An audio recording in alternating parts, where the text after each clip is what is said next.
Hi guys, तो इस साल की हिस्टोरिकल समर ट्रांसफर विंडो जो है फाइनली कल खत्म हो गई है। हिस्टोरिकल इस सेंस में यार क्योंकि हमें बहुत सारे अनएक्सपेक्टेड ट्रांसफर्स देखने को मिले, बहुत सारे अनएक्सपेक्टेड सरप्राइजेस देखने को मिले और काफी सारा ड्रामा भी देखने को मिला, जो कि किलियन एम्बाप्पे का पीएसजी से रियल मैड्रिड का जो ट्रांसफर आ गया था उसको मैं कहूंगा बिकॉज एट द एंड वो नहीं हो पाया, जबकि शायद 220 मिलियन तक रियल मैड्रिड ने जो है ऑफर किए थे पीएसजी को, उसके बावजूद ये जो है नहीं हो पाया। और कल था लास्ट डे और कल एक और काफी ज्यादा अनएक्सपेक्टेड चीज हुई और वो ये थी कि एंटोनियो ग्रीजमैन का जो है ट्रांसफर कर दिया गया है ऑन लोन एटलेटिको मैड्रिड पर और उसका जो है 1 साल का लोन है, उसके बाद ऑब्लिगेशन टू बाय भी है। और रिप्लेस किससे किया है बार्सिलोना ने इसको? आंसर है उसका लूक डियोंग, जो कि सेविला का प्लेयर था, उसको लोन पे लाए हैं 1 साल के लिए ही एंड आई थिंक अगले साल फिर साइन भी कर सकते हैं, जो कि शायद फ्री में होगा। I am not sure about इतना डिटेल्स इसका, बट आई थिंक ऐसा ही कुछ है। ऑन दी अदर हैंड एक और बहुत बड़ा लोन ट्रांसफर हुआ है, जो कि है साउल का, चेल्सी में चला गया है वो 5 मिलियन के लिए। अभी 5 मिलियन का लोन ट्रांसफर है, उसके बाद अगले साल जो है 40 मिलियन का ऑप्शन टू बाय भी चेल्सी के पास होगा। अगर अच्छा परफॉर्म करता है तो चेल्सी जो ऑब्वियसली खरीद लेगी, पैसा स्पेंड करा है काफी ज्यादा एंड अपनी स्क्वाड को जो है काफी ज्यादा स्ट्रॉन्ग जो है कर चुकी है ऑलरेडी चेल्सी, और स्ट्रॉन्ग हो गई है साउल के जाने के बाद। यूरोपियन चैंपियंस पहले ही और अब जो है और स्ट्रॉन्ग हो गई है। बट अब इस जो वीडियो है इसका मेन टॉपिक है ग्रीजमैन का ट्रांसफर, ये जो लोन पे गया है। आई पर्सनली थिंक इसकी कोई सेंस नहीं बन रही। How can you lose Messi and Griezmann in the same transfer window? ये एक बहुत बड़ा क्वेश्चन है। और अभी करंटली जो बार्सिलोना की टीम है, हमारे पास लिटरली पता नहीं कौन स्टार्ट करने वाला है डीपी के साथ। ब्रैथवेट रहेगा मे बी एक तरफ, दूसरी तरफ लूक डियोंग रहेगा। ये कैसा फ्रंट थ्री होने वाला है I don't know. Obviously I love Depay, जिस तरीके का उसने परफॉर्म किया अभी तक बार्सिलोना की जर्सी में, आई लव डीपे, बट एक बंदा अकेले क्या क्या कर लेगा यार। हमारा अटैक जो है बहुत ज्यादा वीक हो चुका है। उसके अलावा भी हमारे पास ऑब्वियसली ऑप्शंस है, डेमिन है, कोलाडो का ऑप्शन है हमारे पास, बट ये लोग यार एकदम यंग है। लामासिया के ऑब्वियसली हैं, बार्सिलोना बी से ऑब्वियसली आए हैं, बट काफी ज्यादा यंग है और बहुत ज्यादा एक्सपीरियंस नहीं है और आप पूरा सीजन इनके बलबूते पर नहीं चला सकते। ऑब्वियसली हमारे पास 3 प्लेयर्स और है, आंसू फाती, सर्जियो अग्वेरो और डेम्बेले, जो कि बहुत बढ़िया प्लेयर है तीनों की तीनों। मैं कहूंगा आंसू फाती का लेकिन यह है वो एक लॉन्ग टर्म इंजरी के बाद आ रहा है। 1 साल से वो प्रोफेशनल फुटबॉल खेला नहीं है, अच्छे से क्या खेला ही नहीं है। तो एक बहुत बड़ी चीज होती है वो ये होती है कि जब आप एक लॉन्ग टर्म इंजरी के बाद आते हो, आपके पास एक और रिस्क होता है कि आपको फिर से कहीं पे बाय चांस लग जाए, वो फिर से आपकी इंजरी फिर से डेवलप हो सकती है। तो वहां पर एक बहुत बड़ा रिस्क जो है आंसू फाती के साथ रहने वाला है। तो इसलिए हम पूरा डिपेंडेंट नहीं रह सकते कि आंसू फाती पूरा 100% रिकवर कर जाएगा। बाकी डेम्बेले का तो हमें पता ही है, वो आता है जाता है, उसका अंदर बाहर होता रहता है हॉस्पिटल से, टीम से, अपनी इंजरीज की वजह से। उसके अलावा जो अपना सर्जियो अग्वेरो है, अब ऑब्वियसली जब साइन किया था मैं बहुत खुश था, सब हम बहुत खुश थे, बट उसका भी यही पंगा है। He is one of the best strikers in the world, but अगर तुम पास्ट के 2-3 सीजन देखो तुम्हें नोटिस करोगे कि सर्जियो अग्वेरो की इंजरीज बहुत ज्यादा हुई है, उसने काफी सारे मैचेस मिस करे अपनी इंजरीज की वजह से। तो डेम्बेले और अग्वेरो का भी यही है, भले ही वो थोड़े टाइम में इंजरी से वापस आ जाए, but there is a big chance फिर कि वो वापस इंजर्ड भी हो जाए। तो इसलिए मेरे को समझ नहीं आ रहा हमारी स्ट्रैटेजी क्या थी ग्रीजमैन को बेचते वक्त। I mean literally Griezmann is one of the best players. वो 2 बार बैलन डोर के पोडियम में ऑलरेडी खड़ा हो चुका है। ऑब्वियसली जीता नहीं वो अलग बात है, हम उसके बारे में बात नहीं करने वाले, but he is one of the best players. May be उसने अपना प्राइस टैग अभी तक जस्टिफाई नहीं किया था, बट अभी तक उसको अपना नेचुरल गेम खेलने का ही नहीं मौका मिला था, बिकॉज मेसी उसकी पोजीशन ऑक्यूपाई कर रहा था। मतलब समझ लो तुम मैं क्या कह रहा हूँ, मेसी और उसकी पोजीशन जो है, मतलब प्लेइंग स्टाइल जो है उस मामले में थोड़ा सिमिलर था। अब लेकिन जब मेसी गया, there was a big chance कि ग्रीजमैन जो है अपने मतलब प्राइस टैग को शायद जस्टिफाई कर पाए और शायद जो टीम है वो उसके अराउंड बिल्ड हो पाए, बट उसको ये मौका ही नहीं मिला। ऑब्वियसली 3 मैचेस वो खेला, बट यार 3 मैचेस लिटरली कुछ नहीं होता। हमारा स्टार ऑब्वियसली तीनों में आई थिंक डीपे रहा, ही हैज परफॉर्म्ड ब्रिलियंटली जब से वो बार्सिलोना में आया है। बट अगेन मैं कह रहा हूँ तुम एक बंदे पे नहीं डिपेंडेंट रह सकते, यू नीडेड ग्रीजमैन। तो स्पोर्टिंग फैक्टर से ये बिल्कुल भी कोई सेंस नहीं बना रहा है ग्रीजमैन को एटलेटिको मैड्रिड भेजना। वो भी ये क्लब है, एटलेटिको मैड्रिड वो क्लब है जो आपका डायरेक्ट राइवल्स है, और इसका सिर्फ मैं कहूंगा एक ही नतीजा निकल के आ रहा है, जो लास्ट ईयर हुआ था वही बार्सिलोना ने इस बार फिर कर दिया। ला लीगा जो है ऑलरेडी मेरे हिसाब से तो गिफ्ट कर दिया उन्होंने एटलेटिको मैड्रिड को। एंड मैंने अपने दोस्तों को तो पहले भी कह दिया था, आई डोंट थिंक मैंने वीडियो में कहा नहीं, कि एटलेटिको मैड्रिड ड्रेन करने वाला है। एटलेटिको मैड्रिड अपना जो है रूल चलाने वाला है ला लीगा में, कोपा डेल रे का पता नहीं, बट स्पेनिश फुटबॉल में एटलेटिको मैड्रिड मैंने पहले कहा था कपल ऑफ सीजन, आज से मतलब जब 2-3 महीने मैंने बोला था कि 2-3 सीजन अब जो है रूल करेगा ला लीगा को।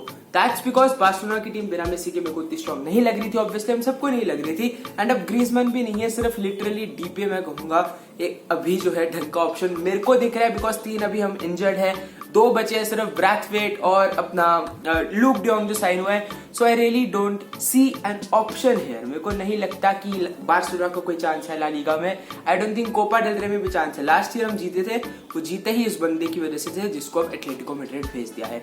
पिछले साल लुइस सुआरेस फ्री में दे दिया था, पता नहीं मेरे को अभी तक वो डिसीजन क्या था। अपने डायरेक्ट टाइटल राइवल को एक वो प्लेयर दिया था पिछले साल जिसकी उन्हें कमी थी, जो कि था एक प्रॉपर स्ट्राइकर, उसको तुमने लुइस सुआरेस दिया, उसने बहुत बढ़िया प्रदर्शन किया, बहुत अच्छा परफॉर्म किया यहाँ पर और ला लीगा जितवा दी।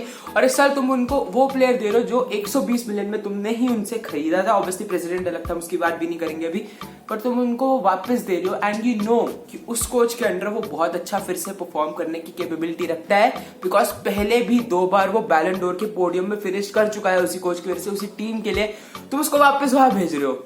अब इसकी स्ट्रैटेजी क्या है, स्पोर्टिंग पर्सपेक्टिव क्या है, डोंट नो। ऑब्वियसली इकोनॉमिकली काफी ज्यादा सेंस बनाता है, बिकॉज ऑब्वियसली बहुत ज्यादा लॉस में बार्सिलोना ऑब्वियसली जा चुका है एंड जरूरत थी, बट बेसिकली इन लोगों ने इस सीजन का गिव अप कर दिया है। अब ऑब्वियसली बहुत ज्यादा क्रिटिसिज्म मिलेगा क्योंकि मैचेस हम बहुत सारे जीतने ही वाले, प्लेयर्स को मिलेगा, आई थिंक रोनाल्ड कोमन को भी मिलेगा, और बड़ी बात नहीं है वो कुछ दिनों में या कुछ महीनों में सैक भी हो जाए, बट आई डोंट थिंक वो उसकी फॉल्ट होगी। अगर उसके पास एक कंपेटिटिव टीम ही नहीं होगी तो क्या सेंस बनाएगा। And who would have thought कि मेसी ग्रीजमैन दोनों एक ही समर में एक ही ट्रांसफर विंडो में लीव करेंगे, बिकॉज 2 महीने पहले मैंने कहीं पढ़ा था कि ऑप्शन था मेसी या ग्रीजमैन, किसी एक को रख लो। मेसी को ऑब्वियसली हम फॉर सम रीजन साइन नहीं कर पाए, ला लीगा के साथ जो कुछ हुआ उस पर ऑलरेडी वीडियो बना रखी है, उस पर बात नहीं करेंगे, बट जो कुछ भी हुआ उसके बाद ग्रीजमैन के पास एक चांस था, तुम ग्रीजमैन को खिलाते, उसकी नेचुरल गेम खेलने देते, बट वैसा अनफॉर्चुनेटली नहीं करने दिया for some reason, and I don't know क्या रीजन है वो।